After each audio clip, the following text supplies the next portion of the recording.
Abuja-based legal practitioner and human rights activist, Mr. Deji Adeyanju Abuja-based legal practitioner, Deji Adeyanju, has faulted the practice by some state governors of granting amnesty to terrorists as part of non-kinetic strategies to address the country's worsening security challenges, insisting that such actions are unconstitutional and legally invalid.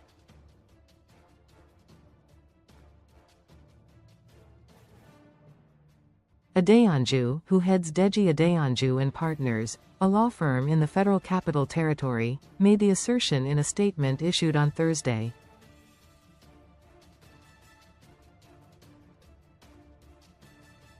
His comments come against the backdrop of rising insecurity across several states, particularly in the northwest, northeast and north-central zones, where banditry, mass kidnappings and terrorist attacks have persisted despite sustained military operations.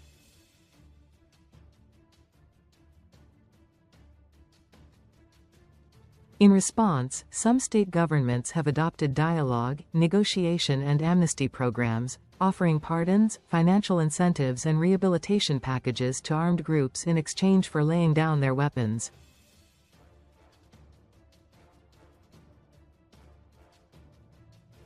States such as Zamfara, Katsina, Kaduna and Niger have at various times explored or implemented some forms of amnesty or negotiated settlements with bandit groups, often justifying the approach as a pragmatic response to overstretched security forces and the humanitarian toll of prolonged violence.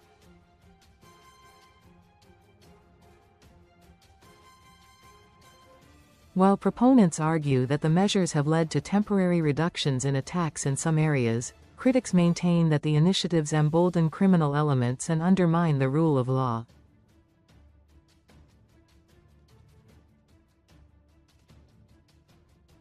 Adeyanju argued that beyond the policy debate, the actions of state governors in granting amnesty to terrorists lack constitutional backing.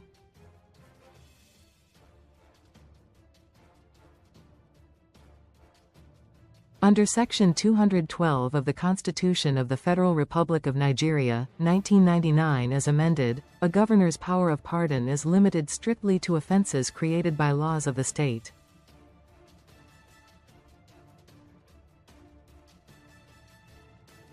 Terrorism, however, is a federal offense governed by the Terrorism, Prevention and Prohibition Act and falls squarely within matters of national security on the exclusive legislative list.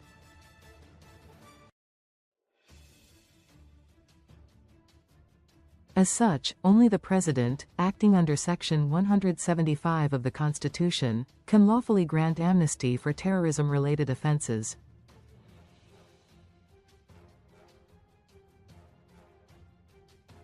Any governor who purports to grant amnesty to persons accused or convicted of terrorism acts ultra vires, and such an amnesty is legally ineffectual.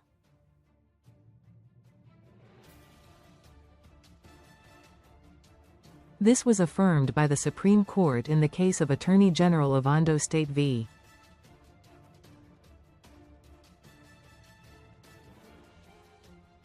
Attorney General of the Federation 35 others 20029 NWLR, Part 772, 222, where the doctrine of covering the field was explored, and it was held that where federal legislation occupies a field of national importance, any inconsistent state action must yield, he said.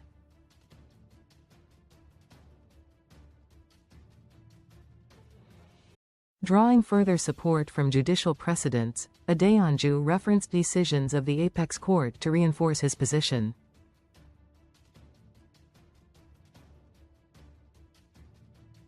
In Alhaji Mujahid Dokubo-Asari v. Federal Republic of Nigeria 200712 NWLR, pt.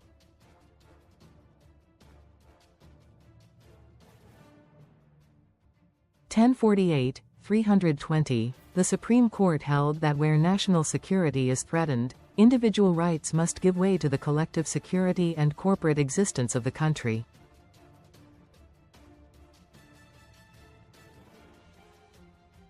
Although the case arose in the context of bail, its broader constitutional implication is that matters touching on terrorism and national security are firmly within the exclusive competence of the federal government, beyond the reach of state-level political arrangements or concessions, he said.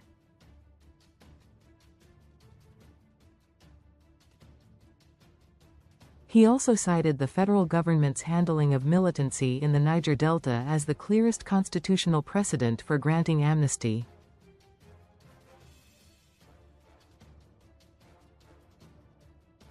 The 2009 proclamation of amnesty for Niger Delta militants under President Umaru Yar'Adua remains the clearest constitutional precedent.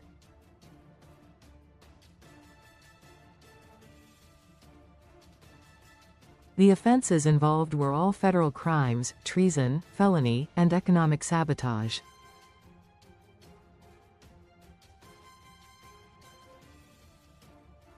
The amnesty was therefore issued through a presidential proclamation pursuant to Section 175 of the Constitution, Adeyanju stated.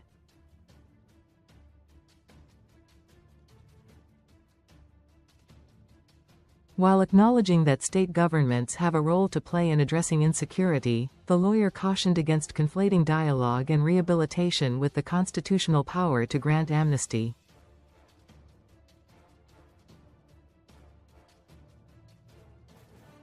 While state governments may engage in dialogue, facilitate surrender, or support rehabilitation and reintegration initiatives for terrorists, which in my view promote terrorism, they lack the constitutional jurisdiction to grant amnesty for terrorism, he said.